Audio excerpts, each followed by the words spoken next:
자, 2013년도에 실시했네요. 2014학년도 6월 모의고사 질문 받도록 하겠습니다. 몇 번 선택할까요?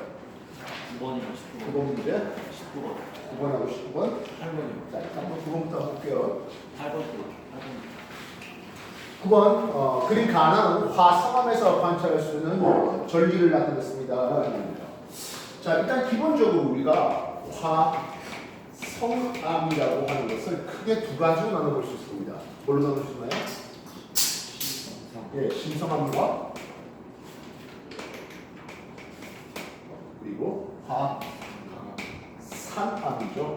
화강암은 아니에요. 이것 도대체 어떻게 해서 나눠줍니까 하네요. 화산암은 지표 근처에서 빨리 식었습니다. 그래서 용암이 빨리 식는 과정에서 부피가 감소하고 있어요. 냉각을 통한 부피의 감소를 가져옵니다. 그래서 화산암에서 볼 수 있는 것은 기둥 모양으로 쪼개진 유상 전리를 봅니다. 반면 신성암은 처음 만들 때 지하 깊은 곳에 있었거든요. 그래서 큰 압력 속에서 만들어진 암석입니다. 근데 이제 위쪽에 있는 놈들이 풍화돼서 깎여서 결국 융기됐잖아요. 융기를 통해서 압력이 감소되어집니다. 그러면 부피가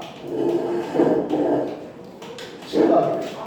그렇게 부피가 증가하는 과정에서 완벽하게 부피가 일정한 비율로 증가되지 못하다 보니까 방미가 일어나네요. 이 방미를 기계적 풍화의 대표적인 놈으로 보고 있습니다.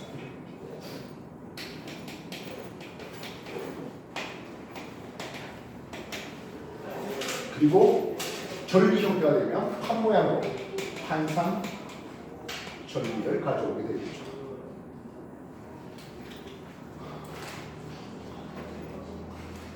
이후에 뭐 화산을 이제 색이라든지 색이 어두워요 하는 것과 밝아요 하는 것으로 이제 구분하는 거죠. 화산 중에 어두운 것이 현무암이 있을 것이고요. 밝아요 하는 것이 유문암이 되고 있습니다. 그리고 여러분들이 매우 좋아하는 신사암 중에 밝은 이게 화강암이 되죠. 그 외에 성동이라든지 발령 이런 것들을 볼 수가 있겠습니다. 나중에 이 색이 어둡습니까? 밝습니까? 하는 것은 SiO2 이산규소 함량이라든지 유색 광물의 함량 이런 것들로 추가적으로 비교가 될 수 있겠습니다. 지금 9번에서는 일단 화산암에서 보이는 주상전리와 그리고 신성에서 보일 수 있는 판상전리 여기에 대한 내용입니다. 먼저 가가 주상전리죠. 가가 주상전리의 그림입니다. 그리고 나가 판상전리의 그림입니다. 기억, 가는 마그마가 지하 깊은 곳에서 만들어졌다? 아니, 화산은 지표 근처에서 화산활동을 통해서 만들어진 거예요. 됐습니까? 니은, 나는 지하 깊은 곳에 있던 암석이 지표에 노출되면서 압력이 감소하고 부피가 증가되는 과정에서 만들어진 판상전리입니다. 이런 얘기 맞죠? 이렇게 전리가 들어갔다는 것은 그 안에 물이 들어가서 녹이는 용해 과정이라는 화학적 풍화, 가수분해 역시 화학적 풍화입니다. 결국엔 산화되는 화학적 풍화 이런 것들이 더 잘 일어날 수 있겠고요. 또한 그 전리를 따라서 물이 들어가서 물이 얼면 부피가 팽창하는 과정에서 동결이라는 것을 있는데 기계적 풍화가 또 더 잘 되는 것을 볼 수 있습니다. 그래서 전리가 형성되면 풍화가 더더욱 가속화되어 할 수 있는 거죠. 맞죠? 이해됐습니까?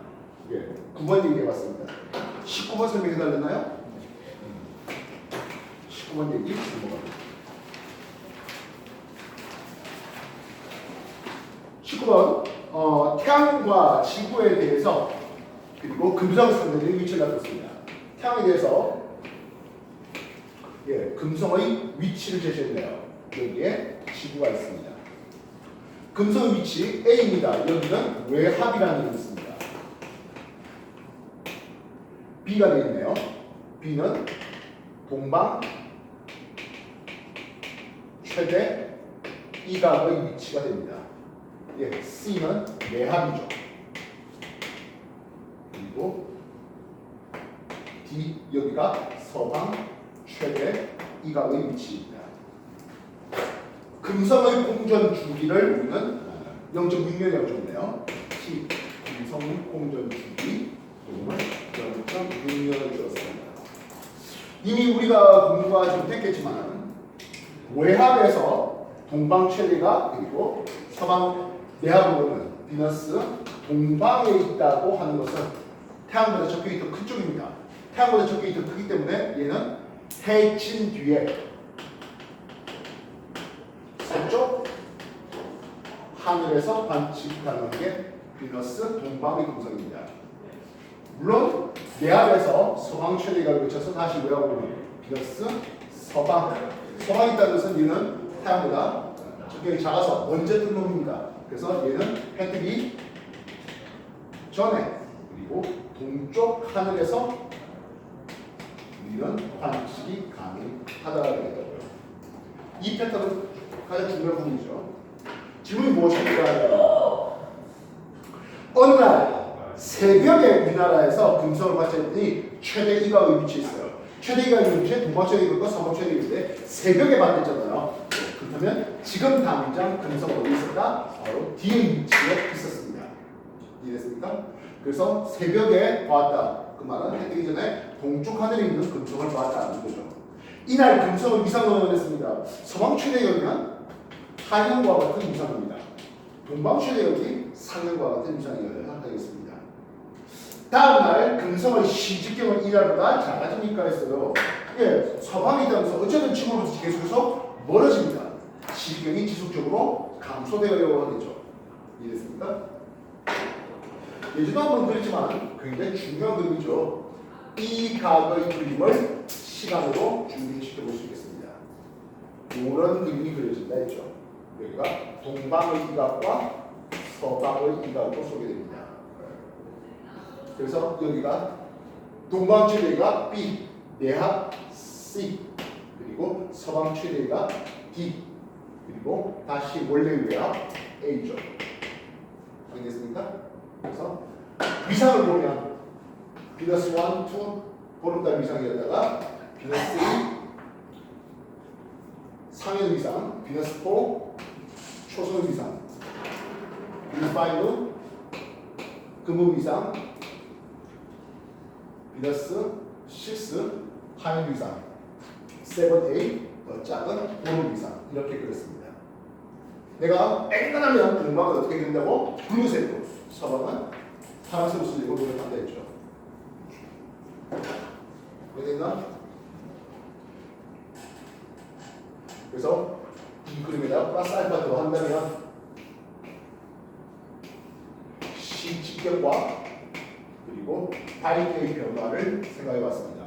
동방에 있다는 것은 지속적으로 가까이 오다 보니까 시직경은 커지겠고요. 서방으로 넘어가면 시직경이 감소하죠. 밝기는 어떻습니까? 하는데요. 동방 최대값에서 최대 밝기는 아니에요. 동방 최대보다 조금 더 들어와서 최대 밝기입니다. 그 말은 밝아졌다가 이후에 어두워지고요. 마찬가지 서방 최대에서 최대 밝기는 아니에요. 그거 조금 앞서서 최대 밝기 밝아졌다가 이후에 어두워진다 했습니다. 그리고 내합 근처에서 만나고요. 역행합니다. 내합 근처에서 역행하고 동방 및 서방 최대각 근처에서는 머무를 이유가 되고요. 그 외에는 순행하는 라인들이었습니다. 다 하셔야 됩니다. 그래서 니은, 이 각은 서방에 있었기 때문에 다음날 이 각은 지속적으로 시경은 감소합니다 되겠습니다. 이건 1.5년 후 금성은 새벽에 최대각 위치에 뭡니까 하고요. 지금 이게 새벽의 최대각이잖아요. 요런 걸 봤을 때 요게 금성의 공전 주기에 해당하는 시간입니까? 아니죠. 회합 주기죠. 이건 한 회합 주기에 걸린 겁니다. 한 회합 주기라는 겁니다. 회합 주기 명분식은 S분의 1은 지구의 공전 주기, 플래닛 행성의 공전 주기 이렇게 절대시처럼 됩니다. 내행성이나 외행성에 대해서 앞뒤가 좀 바뀌는 경우 그런 거 있으니까 그냥 요거 하나는 질문할 것 같습니다. 지구의 공전 주기가 1분, 금성의 공전 주기가 0.6이라고 했습니다. 통분합시다. 이거 0.6으로. 그지? 그러면 0.6분의 0.6 빼기 1이니까 0.4가 되죠. S분의 1이 요만큼입니다. 따라서 S는 0.4분의 0.6, 1.5년 됩니다. 예. 1.5년이라는 일단 주기 1.5년이라는 시간이 지나면 금성은 다시 서방 최대에게 오게 되는 거니까 맞는 거죠. 이해됐어요? 자, 일단 9번과 19번 두 가지 문제 소개해봤습니다. 조금 이따 또 다른 문제 질문 받을 테니까 정리할 거 정리해 주십시오. 다 적기 힘들면 일단 사진을 찍어. 보지도 않았지만.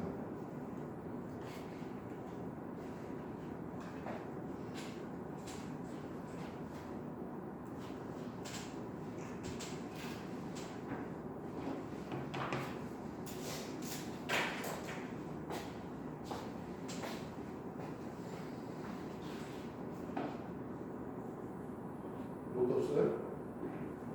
아무것도 정리할 필요가 없어요?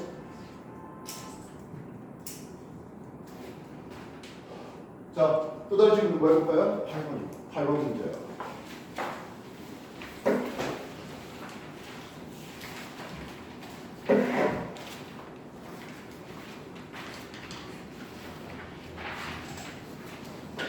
네, 8번 문제. 알래스카 인근의 판의 경계를 나타냈잖아 했습니다. 여러분들 판 구조 잘 기억납니까? 기억나세요? 말도 없어. 판 구조는 기억나냐고요. 고체 중에서 가장 중요한 것 중에 하나가 이 판 구조에 대한 내용이잖아.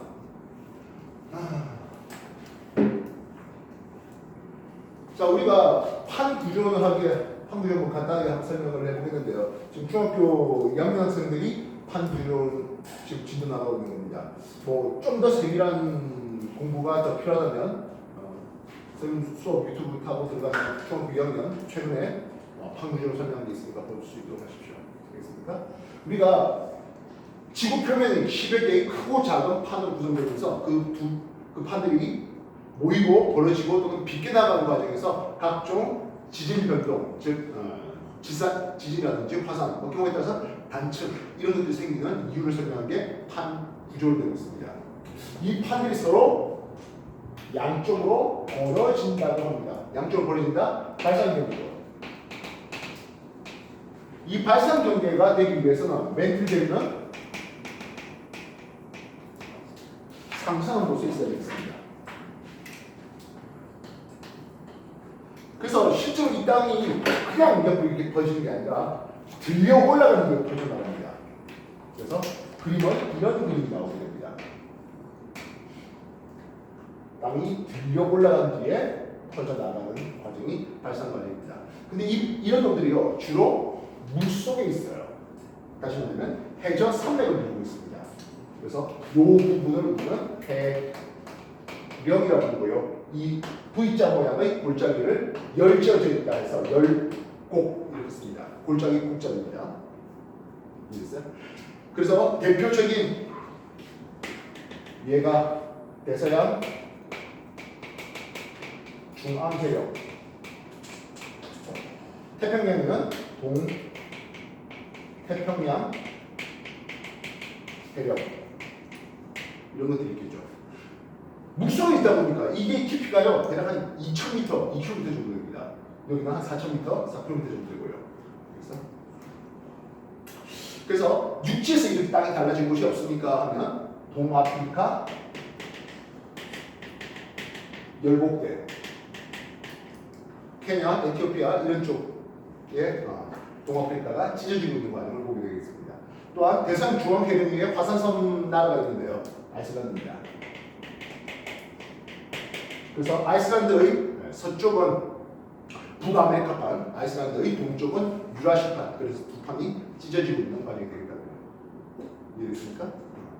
그래서 이런 멘틀 대류 상승과 함께 화산 그리고 지진이 터지는데요. 이 화산은 뜨거운 멘틀 물질이 올라오다 보니까 여기는 현무암질 화산이 터집니다. 조용한 분출한 타입이에요. 지진은 천발진이라고 합니다. 그리고 회만력에 의한 정단층이 발생하는 곳이 요 발상의 경우가 되겠다고요. 멘틀 대결 상승구조. 그러면 이렇게 만들어진 판들이 소멸되는데요. 두 판들이 모이는 수렴 경계가 나와요. 이 수렴 경계는 대륙의 충돌이 대륙판끼리 충돌하는 충돌 경계와 이런 해안판이 뭐 본진이야! 아 진짜. 아 공부하시면 나가. 뭐라고 왔어?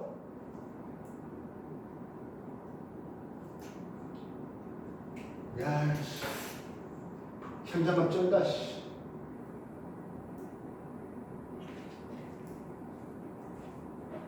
숙제했어? 뭐냐? 뭔 푼지냐고.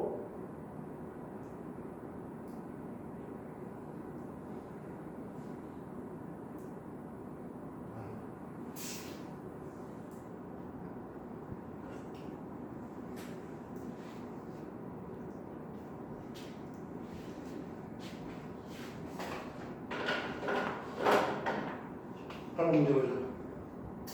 8번은 알라스카가 이쪽에 있고요. 그리고 여기에 알루산 열도들이 있습니다.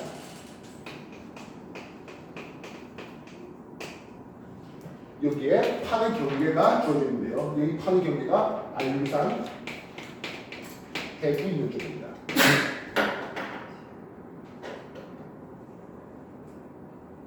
송도 동영상 보면 요거 맨 첫 문제 설명됐으니까 보고 알려주기 위한 거 추가적으로 공부해요.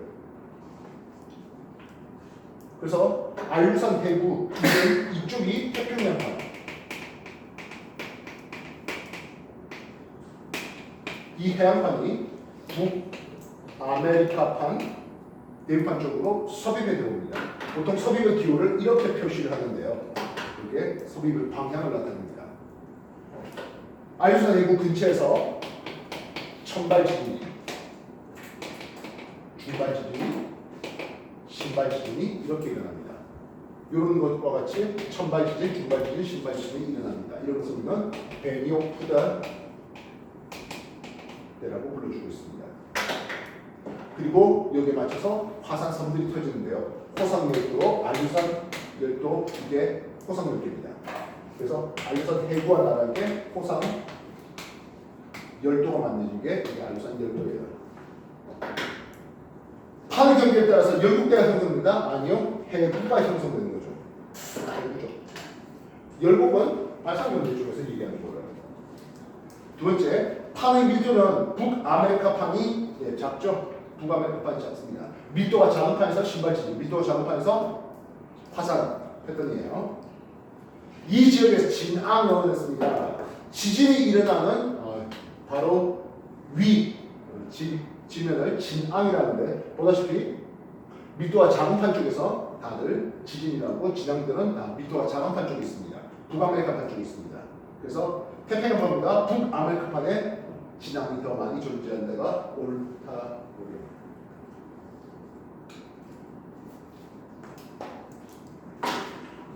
결과 정리는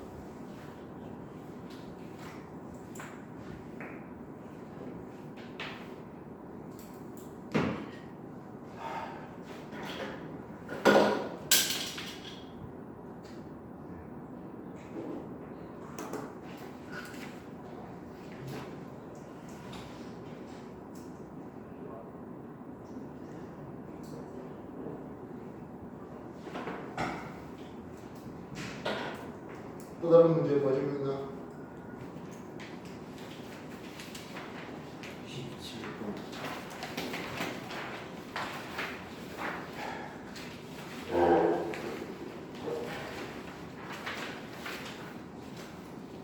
27번. 외계 항성계에서 행성이 별의 주위를 공전하는 모습을 나타냈고요. 지구에서 이 행성의 존재를 알아내기 위해 사용한 방법으로 옳은 것을 골라보자 했습니다. 우리가 딱 지난주에 공부한 게 뭡니까 하면 외계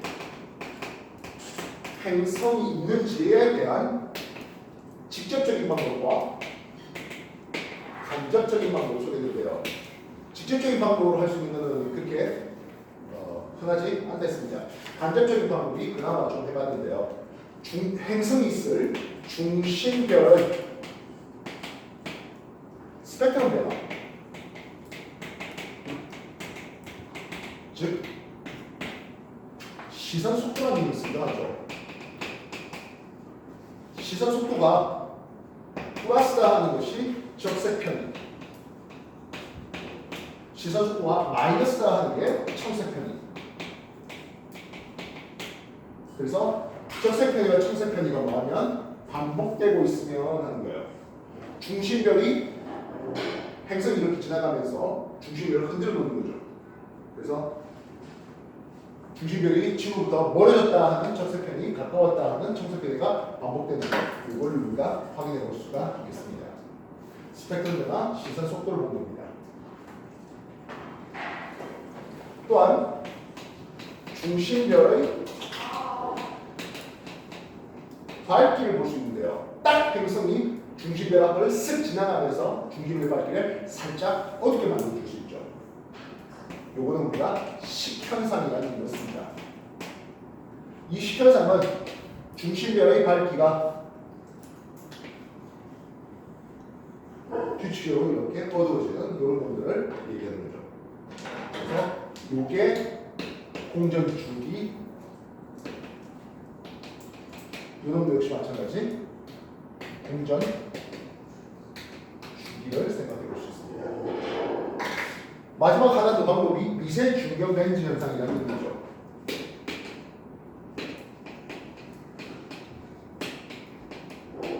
근데 미세 중경 렌즈 현상은 행성이 있을 중심별이 아닌 다른 배경별의 밝기를 봅니다. 배경별의 밝기가 이 중심별에 의해서 중경 렌즈 현상을 일으키는데 좀 이상한 피크가 보인다면 행성이 추가적인 밝기를 보여줄 것이다 라는 생각이 있는 거죠. 기억, 행성에 의해서 별빛 스펙트럼의 도플러 효과, 이게 바로 스펙트럼 변화, 시선속도 또는 도플러 효과라는 것입니다. 그래서 첫 번째 거 기억이 옳겠고요. 리얼, 행성에서 별의 표면 온도 변화, 표면 온도가 아니라 밝기의 변화죠. 식현상 밝기의 변화죠. 행성에서 별의 밝기 변화, 이게 디귿이네요. 기억과 디귿 정도면 되겠네요.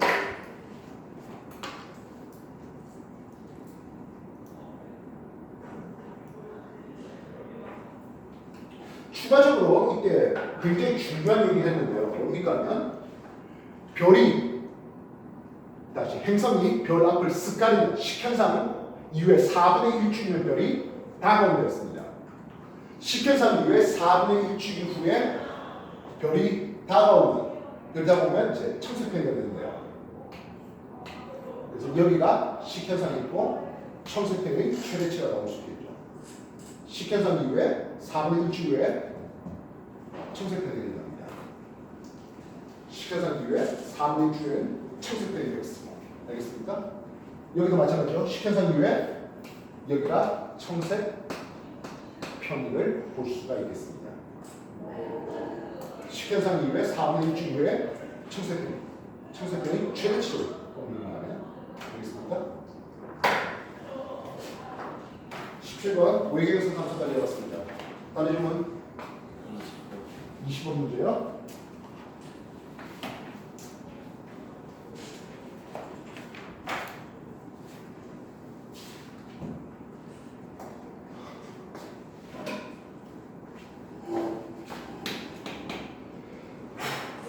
오리온자리는 적도 좌표계에 대해서 나타내는데요. Y축은 적도, 위축을 주고 있습니다. 기울은 델타를 쓰고 있죠. 적이 0도에 맞춰서 즉 플러스 적이가 마이너스 적이 나오네요. 오리온자리를 제시했는데 오리온은 허리띠 3개가 있고요. 오리온의 어깨뼈, 무릎뼈가 이렇게 있는 것을 볼 수 있습니다. Y축은 무엇이었습니까? 하면 적정 중입니다. 기울은 알파를 쓰고 있네요. 그래서 적경이 대략 5시, 6시 이렇게 되고 있습니다. 우리가 적경은 작다는 게 무엇입니까 하는데 먼저 남중합니다라고 얘기할 수 있겠고요. 적경이 같다의 말은 무엇입니까 하면 적경이 같다는 것은 동시에 남중합니다가 되겠다고요. 물론 저기가 만약 같다면 적경이 작은 놈이 먼저 남중하고 먼저 지기도 하겠습니다. 먼저 뜨기도 하고. 근데 적 위에 대한 데이터가 없다면 일단 적경이 작아지면 남중 시각이 빠르다는 뜻을 해석할 수 있겠습니다.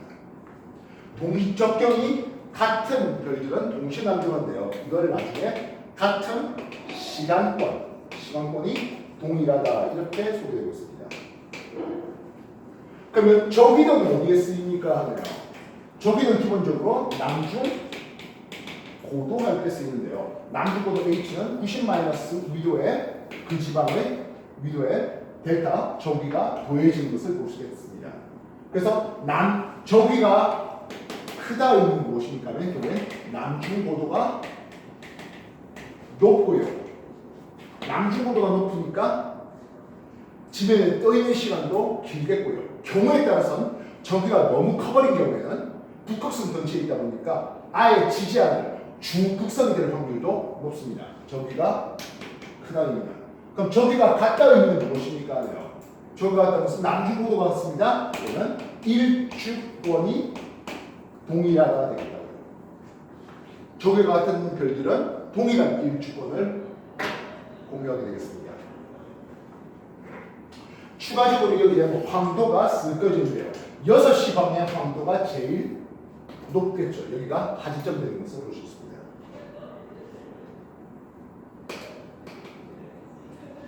질문은 우리나라에서 오리온자리는 이날 21시경 남서쪽 하늘에 관찰할 수 있습니까 해요.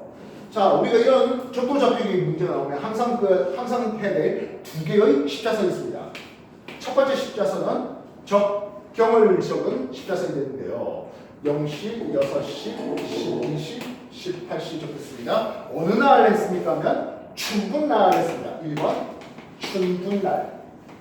춘분날 했으니까 0시방에 태양을 박아놔야 되겠죠. 이게 1번 되겠습니다. 그 다음에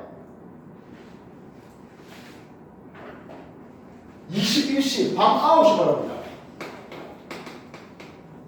밤 9시에 보라 합니다. 그렇다면 여기에 가운데를 알았습니다. 이 가운데는 지구입니다. 우리나라 위치예요. 우리나라가 태양을 서쪽 하늘에 보겠습니다 하면 이건 저녁 6시 얘기가 되겠고요. 우리나라의 완전 태양과 반대 방향에 놨으면 반대 주셔야 되겠습니다.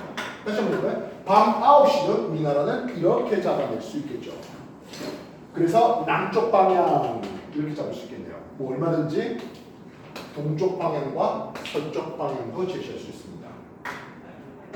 보다시피 오리온이 몇 시 방향에 있습니까? 6시, 5시, 5시, 6시 방향에 여기에 오리온이 있습니다.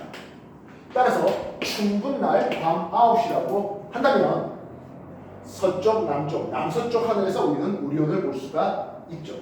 기억, 우리나라에서 오리온 자리는 이날 춘분날 21시경에 남서쪽 하늘에서 볼 수가 있네요. 기억이 그래서 맞습니다. 니은들이 이날 우리나라에서 관측되는 별비의 남중고도는 한 달 전보다 더 높습니까 했어요. 일반적으로 이런 별들은요 적경 저기가 안 바뀌죠. 항성이에요. 항성의 적경과 저기가 안 바뀝니다. 그 말은 항성의 남중고도는 한 달 전이든 한 달 후든 바뀔 거 없습니다. 남반구 중위도에서 관측하면 별 A가 별 B보다 자우선을 먼저 통과합니까 했어요. 일단 자우선을 통과한다는 말이 무엇입니까 하면 남중한다는 말입니다. 자우선을 통과한다, 남중한다는 겁니다. 적경 작은 별이 먼저 남중한데요. 지금 보다시피 별 A가 이쪽에 있고요. 별 B는 요동이에요. 별 B의 적경이 작아서 별 B의 남중 시각이 더 빠릅니다. 선생님 남반구에서 봤는데요 하면 남반구도 북반구 그 신경 쓸 거 없습니다. 남반구도 북반구는 적도에서 보던 남중은 적경 작은 놈이 먼저 남중합니다.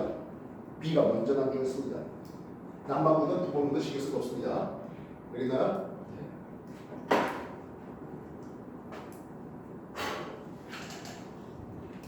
20번 정도라.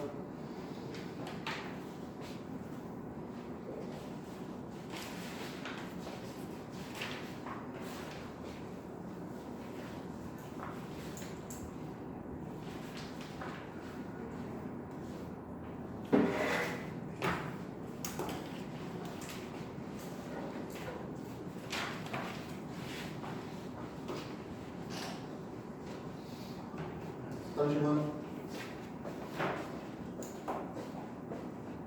문제 없어요?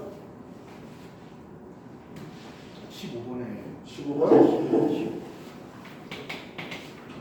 15번. 남극 빙하를 분석해서 알아낸 과거 40만 년 동안 대기 중 이산화탄소 농도와 지구 기온의 편차를 말하려고 했습니다. 그거 보다시피 이산화탄소 농도가 높다면서 온실가스가 많아가지고 평균기온이 더 높게 나타나는 것을 볼 수가 있겠습니다. 기억, 지구 기온이 낮을 때 이산화탄소가 높게 나타난다? 아니죠. 이산화탄소가 더 높을 때 지구 기온도 높게 나타납니다. 과거 40만 년 동안 기온은 현재 기온보다 대체로 낮았으니까 하네요. 기온의 편차를 보면 0이 되어 있는 게 Y축에 기온 편차라고 있는데 0이 되어 있는 게 이게 현재 기온이잖아요. 그럼 과거 기온들은 어땠습니까? 대부분 0에 이렇게 있습니다. 과거 기온은 현재 기온보다 뭐였다? 낮은 게 대부분이다라고요. 되겠습니까? 그 다음에 전체 수권 중 육수가 차지하는 비율을 했습니다.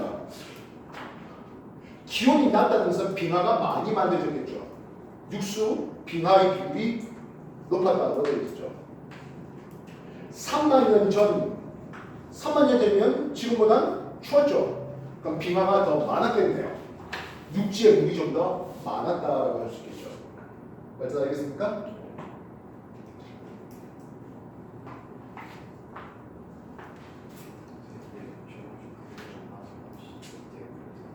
어? 저번 질문은 안 나와가지고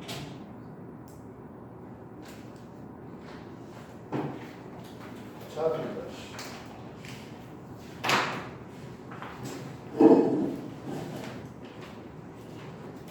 질문.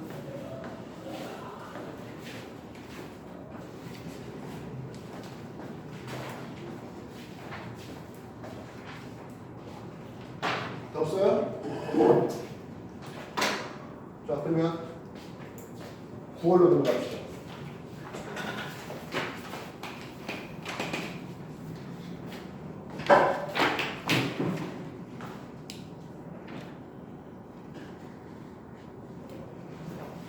자, 9월에서 질문 들어봤죠? 뭐 할까요? 12번. 9월 12번.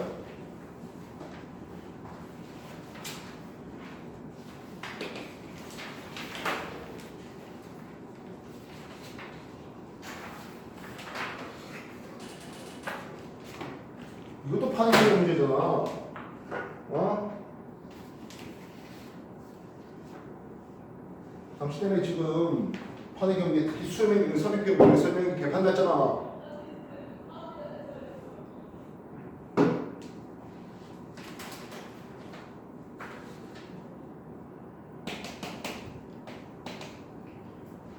전 세계 주요 판의 분포를 했습니다. A는 동아프리카 17배입니다. 발산 경계입니다. 따라서 화산 터지고요. 천발 지진 터지고요. 중발지나 신발지는 안 터져요. 그리고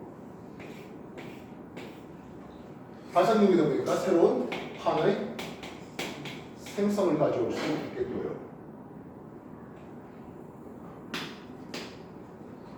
정단층, 인장력에 의한 정단층이 잘 발달될 수 있겠습니다.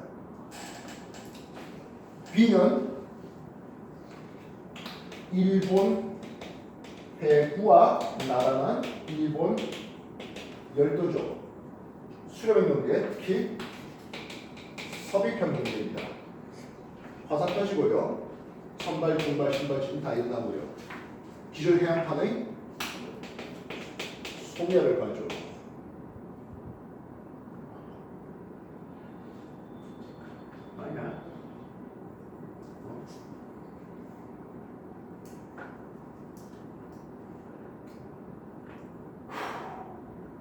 행망력에 의한 역단층을 많이 볼 수 있습니다. C. 여기는 아이슬란드 쪽을 얘기하고 있네요.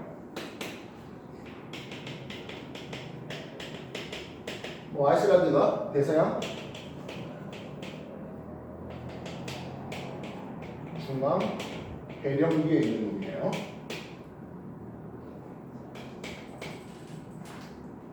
역시 화산연기입니다. 화산 터지고 천발 터지죠. 판의 생성을 가져오고 역시 정단측 쪽이 유리하죠. D. 여기는 칠레 해구와 나란한 안데산맥이 펼쳐져 있네요.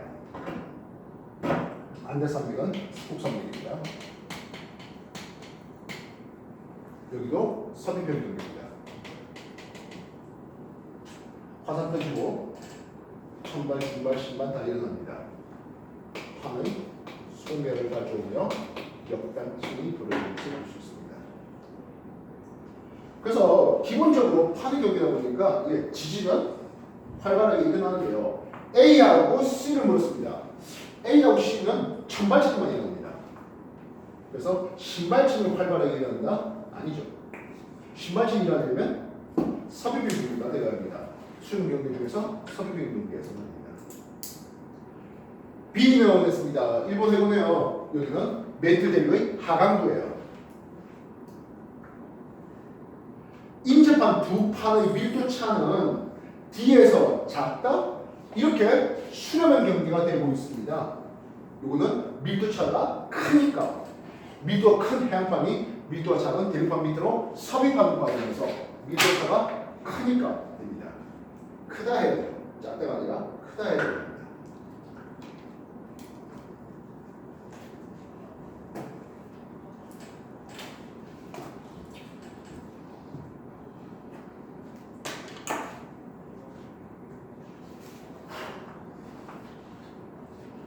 또 다른 질문?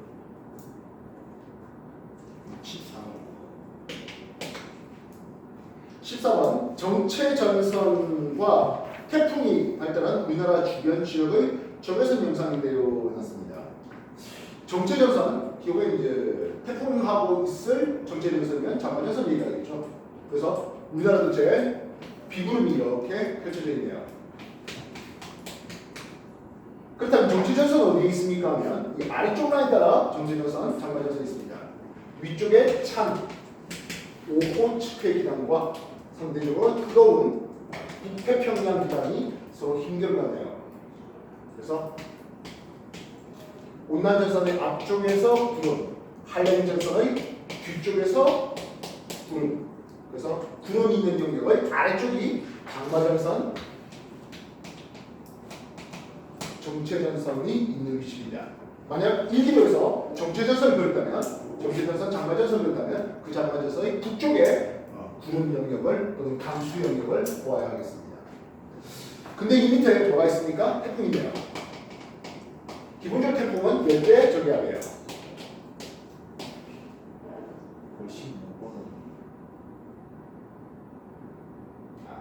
15분도 질문 해보겠어요. 자, 그래서 15번부터 문제 해보겠습니다. 15번 정체전선과 태풍 발달 우리나라 지역의 있습니다. A 지역의 저기압 중심과 A 지역의 저기압 중심과 대부분 저기압이죠. 다음 B의 태풍 열대 저기압입니다.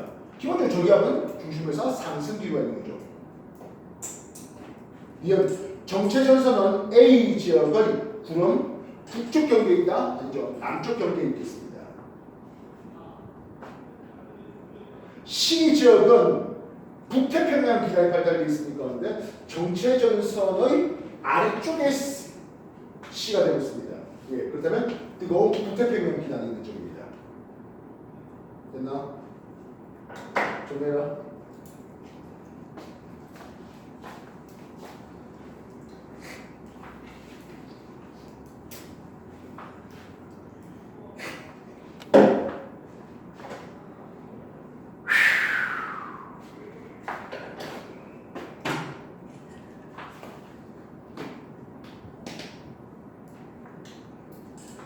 지구와 둥글다 보니까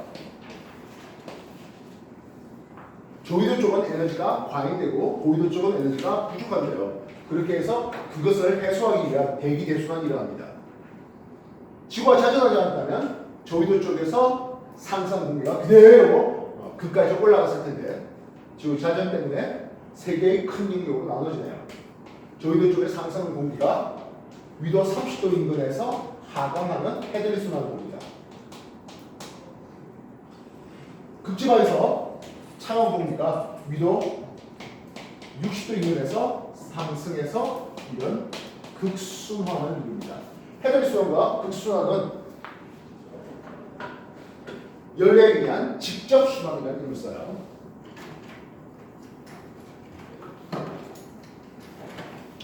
반면 30에서 60도 사이에 중위도 영역은 간접선으로 페렐 순환이 일어나는데요. 마치 톱니바퀴 돌듯이 헤드리가 내려옵니다. 같이 따라 내려옵니다. 극순환 따라서 올라가는 요 순환대를 볼 수 있겠죠. 그래서 0도 여기는 적도 저압대라는 이름을 쓰고요. 위도 30도인 건 예전에는 중위도 고압대라는 이름을 썼는데 요즘에는 아열대 고압대라는 이름을 씁니다. 근데 이건 옛날 문제니까 아열대 고압대보다는 예전의 중위도 고압대 이렇게 쓰겠습니다. 중위도 고압대 여기가 세계에서 가장 건조한 그래서 사막이 많이 발달된 장소가 됩니다. 위도 60도 여기는 한대 전선대라는 이름을 쓰는데요.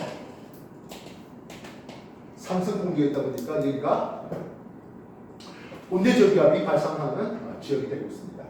이쪽은 90도 극고압대라는 이름을 씁니다. 지구 자전 때문에 진행방의 오른쪽 휘게 만든 전향력이 있는데요. 그래서 헤드리 순환이 일어나는 장소에서는 아래쪽 내려오는 이 바람이 진행방의 오른쪽 휘다 보니까 이런 바람이 붑니다. 북동 무역풍대입니다. 위도 30에서 60 사이는 페렐 순환에 의해서 이렇게 부는 바람이 불었어야 되는데 진행방의 오른쪽 휘에서 이런 바람이 붑니다. 편사풍대입니다.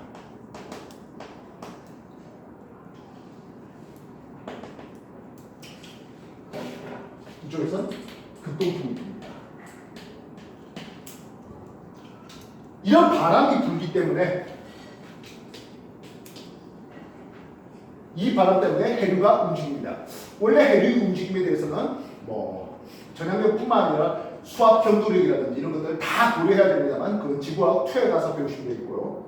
진행 방향 오른쪽으로 휘게 만든다는 생각만 가지고 있습니다. 이렇게 물이 흐름이 움직입니다. 북쪽도 해류가 됩니다. 가다가 아시아 대륙에 부딪혀서 올라가는 해류가 있네요. 소시오 해류고요. 편서풍대에 따라서 물이 이렇게 흘러갑니다. 북태평양 해류가 됩니다. 아메리카 대륙에 부딪혀서 내려오는 캘리포니아 해류가 있네요. 이거는 태평양 쪽이고요. 대서양 쪽도 마찬가지겠습니다. 대서양 쪽도 북쪽도 해류, 멕시코 만류, 북대서양 해류, 그리고 카나리아 해류. 이런 아열대 순환을 태평양과 대서양에서 아열대 순환을 보여줍니다.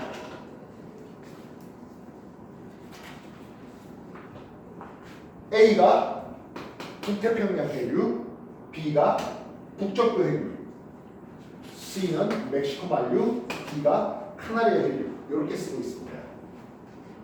A의 해류는 편서풍대에 따라서 움직이고요.